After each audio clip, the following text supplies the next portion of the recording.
So you decided to put together a costume piece from a kit. Great. Let's talk about the steps you'll have to do that. First thing you should do is make sure everything's in your kit.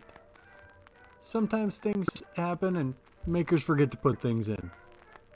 It's nothing that a little communication can't fix. So when you put all the likes with the like stuff, in this case it's putting all your bone plates next to your bone plates and all your face plates next to your face plates.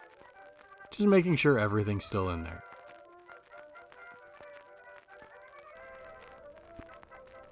Keeping the pieces together makes repetitive tasks easier.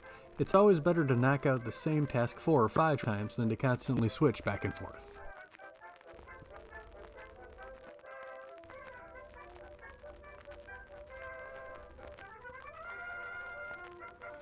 Make sure you go over everything to make sure it's all in good condition. So like I said, a little communication goes a very long way. Most resin kits will have flashing or sprues on them, and the next step is to remove all of the extra bits on the pieces. Again, in this case, cutting off the sprues of the bone plates and removing the flashing on the visor and the mask. This might take a little bit, and the better the part is done, the easier the rest of the build will be. But as you notice, there is a lot of dust. It's better to have that dust in a cartridge than in your lungs. Wear a mask.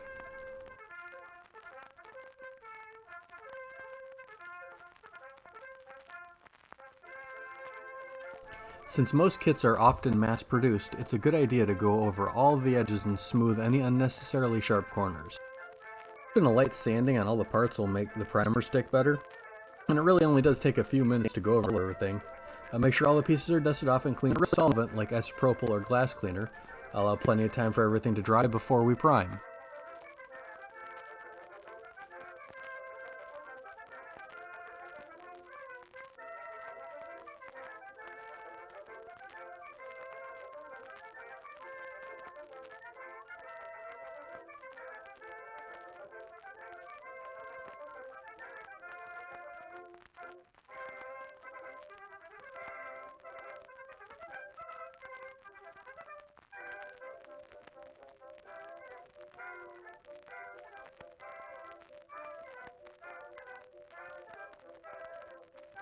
It does seem like an extra step, but cleaning as you go really does make the whole process move much smoother. There's a lot of dust everywhere, and if we're about to spray, the least we can do is clean up, give ourselves a fighting chance before things get too bad. There's a lot of dust on this table. It only takes a couple of minutes to move everything, sweep it off, and then have a nice clean table to work with.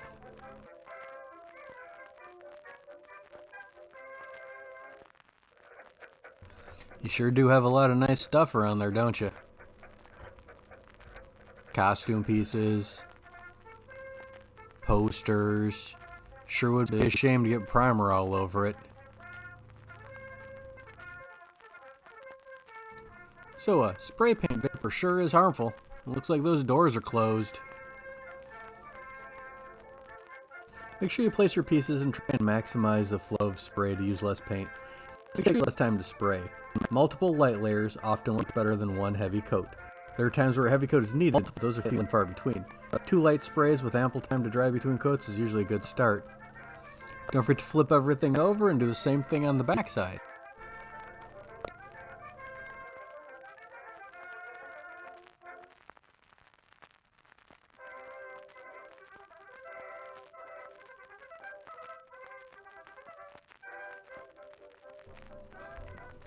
So I do believe you are forgetting something.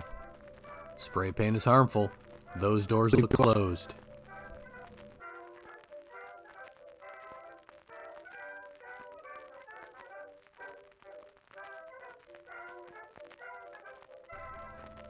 So, looks like you got something on your finger there. Gloves probably would have helped with that. You know, they're right behind you. And you do not get extra points just because you're trying to do something on hard mode. You should wear some gloves. Nobody's gonna look at your project and go, hey, you did that without gloves. Great job. Just put on the gloves. They'll prevent you from having to clean way more than you need to. It's the right thing to do. You know it is. You've already got paint on your hands anyway. Just go put on the gloves. It's the right thing to do. So just like with the primer, we're going to do a light dusting of multiple colors. Let's go over everything with a base coat. Nice and easy. And then we hit it with another color. And we blend colors that way. And these are the three we're using. They're all Rust-Oleum. I prefer Rust-Oleum. I'm using Rust-Oleum primer, so it all makes sense. Weathering really is where the costume starts coming to life. And according to our reference, the base coat is bronze, but the weathering looks like it's a copper weather. It's got greens and blues. I always start with the lightest color first, and in this case it's the white for the bone plates. So it's just a nice, even acrylic white over the whole top of the bone plate. Luckily, any imperfections in this piece will look fine. It'll look like aged weathering, it'll look like bone. So there's nothing to really worry about. We're just going to paint all of the bone plates white. At least the bone part of the bone plates white.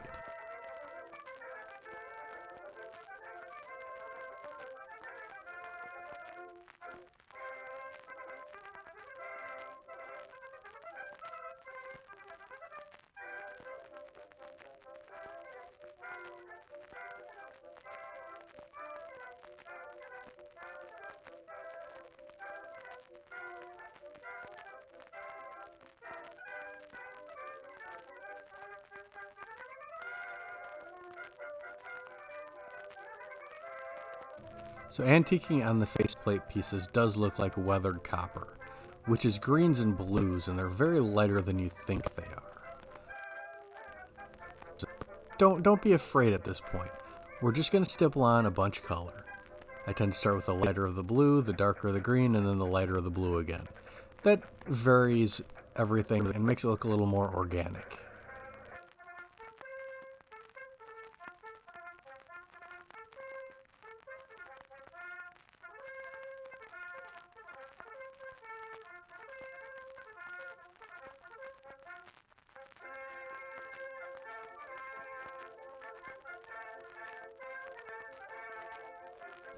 At this point, we just stipple on color.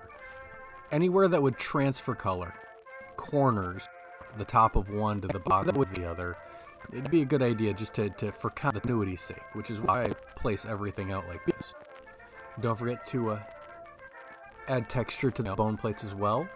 A little bit of black here and there. Make sure you wipe it off. It makes a more organic looking weathering that way.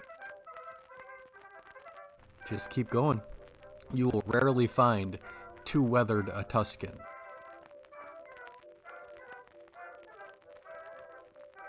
Adding cream to the bone plates makes them stand out completely different. The texture of this is fantastic.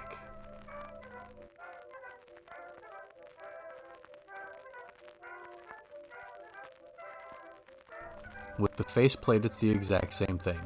You want to think about where water would pool, where moisture would cause things to corrode, edges, corners, 90 degrees, 45 degrees.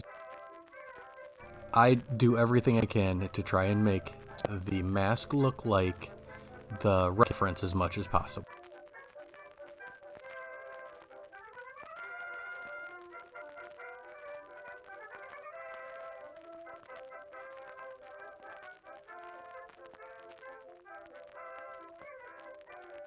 And the black on this is really where all the shadows and the highlights come in.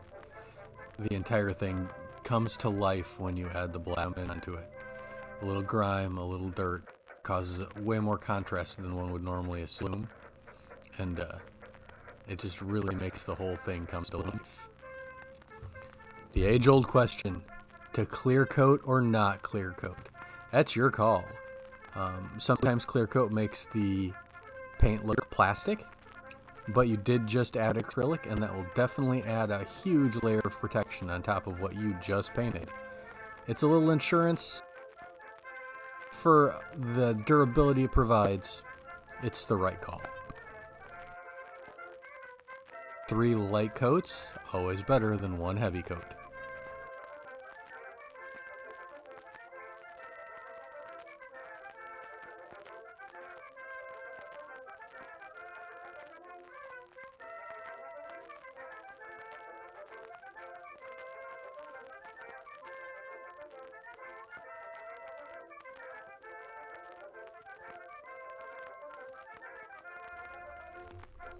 What? You think you overweathered it? A little bit? It's actually pretty easy to fix. All we're going to do is take some of our base coat and lightly spray it. It'll even out all the color and make everything look nice and uniform. If you think you've overdone it, a very light spraying will absolutely take care of the problem. But again, it's not often you see an overweathered Tusken, but to each their own.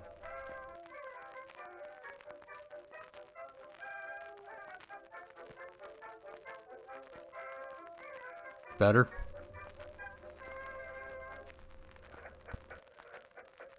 Just like before, more clear coat, and then let it dry. You did let it dry overnight, didn't you? Oh, come on. You have to give it time to dry or else it's going to stick to things. At the very least, put down paper. Paper will prevent all of the dust from sticking onto your neat, new painted face pieces.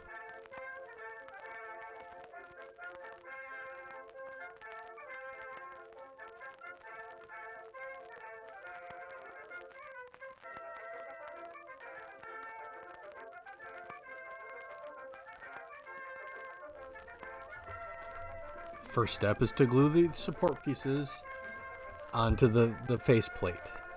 But it's been a while since you've used any glue, hasn't it? Something seems a little off.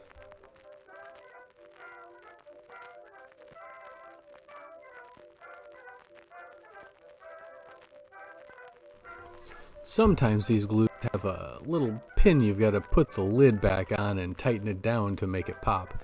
Maybe it's one of those. Maybe that's the problem.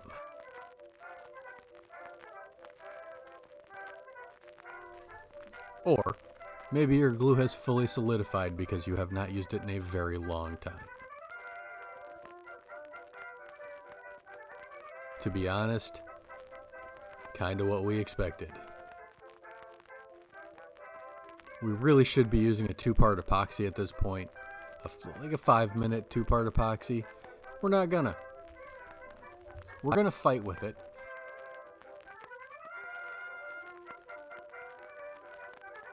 What do you have? CA glue. That's good. This is a brush-on CA glue.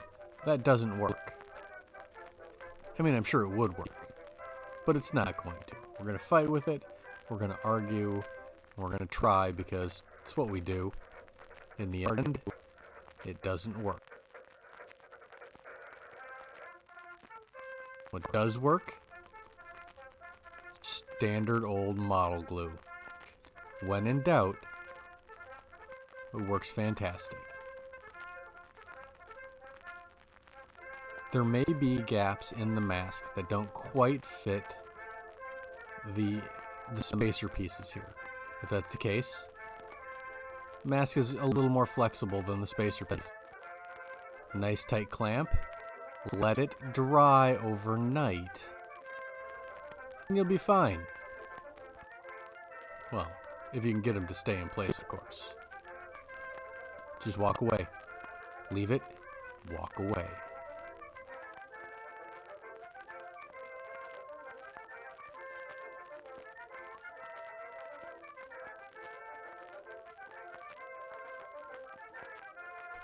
This is some pre-dyed monk's cloth. Space everything out. Cut a little spacer that's the same size as the middle tooth and just space everything out.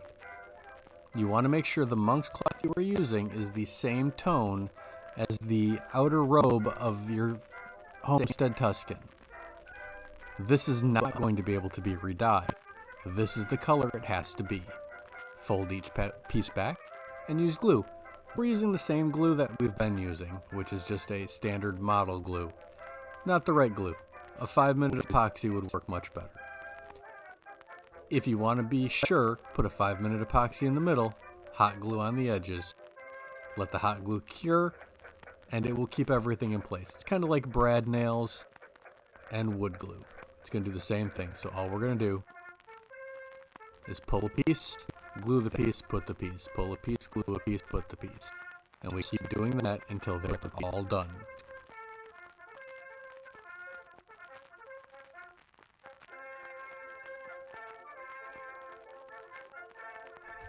If I were using a 5-minute epoxy, this would not be a problem.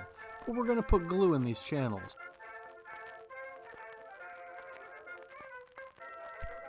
In the end, since I have glue in the channel, I'm just going to use hot glue to hold the string in place. It works every time. There's nothing to argue about. You put the piece in, a little bit of hot glue, push it in place. It'll hold everything down, and then you just work down the bone plate. Keep in mind, at this point, double check the orientation of the plate to make sure you're not putting them upside down. 2 of these are upside down.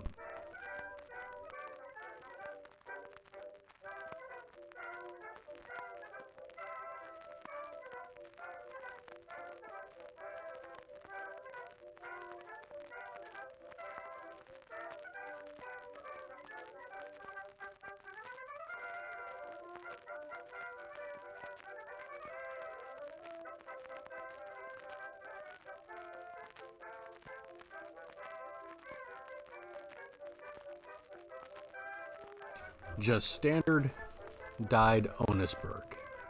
Same thing we use for the base of the wraps for a Raider Tusken. Most of these pieces are left over from a Raider Tusken build. This is used to make sure the monk's cloth does not stretch. And I'm going to cut just within the border of the piece itself, so I have a slight outline of everything I need.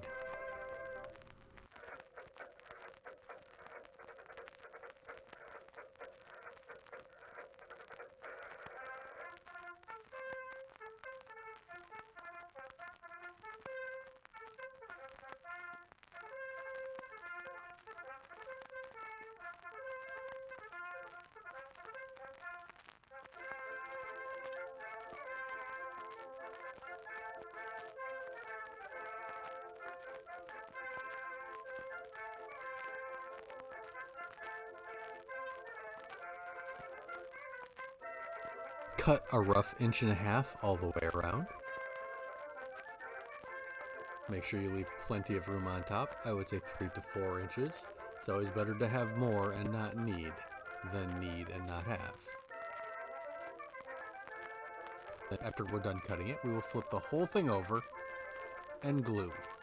At this point, we're just using fabric glue. Whatever's your favorite, that's what you should use.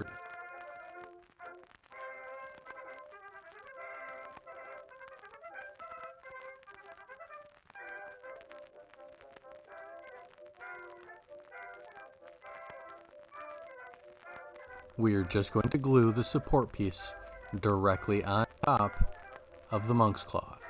You don't need a lot, just a simple bead all the way around. Roughly the center of the beads themselves tend to be just enough. This just prevents the monk's cloth from stretching.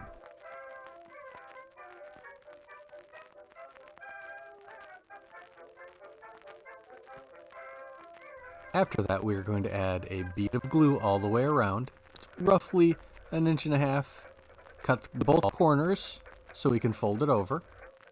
And then we fold the monk's cloth over onto itself so we have no raw, unfinished edges. The Homestead Tusken didn't have a lot of fray on the bib plate at all. All of its fray was done on the hood itself. So we just fold over. If there's a little bit of plate exposed, that's fine.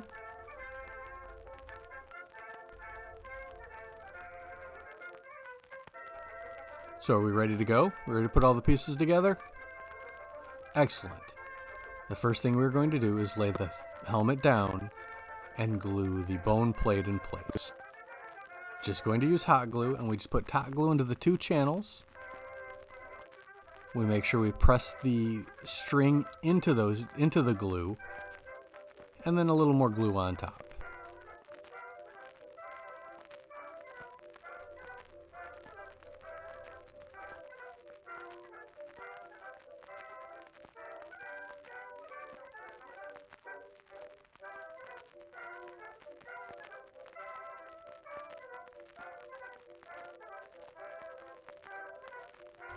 At this point, we're just going to put glue down to hold the strings a little further in place.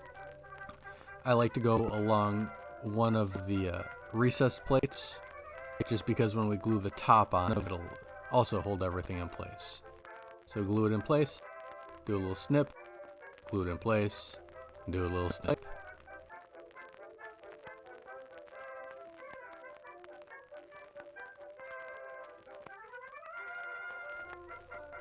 If you just glue and gently let the string fall in, it's not going to hold it in place. You do actually have to press it in a bit.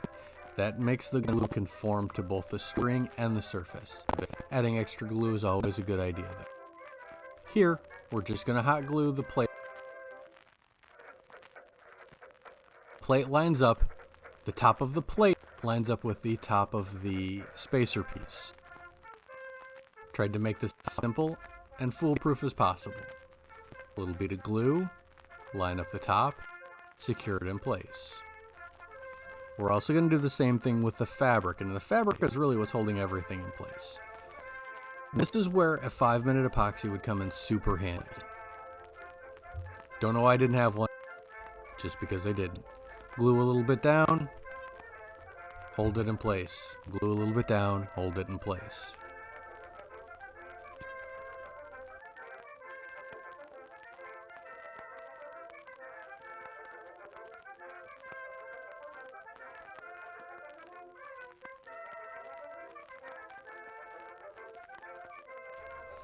Then we are going to cut off all of the excess.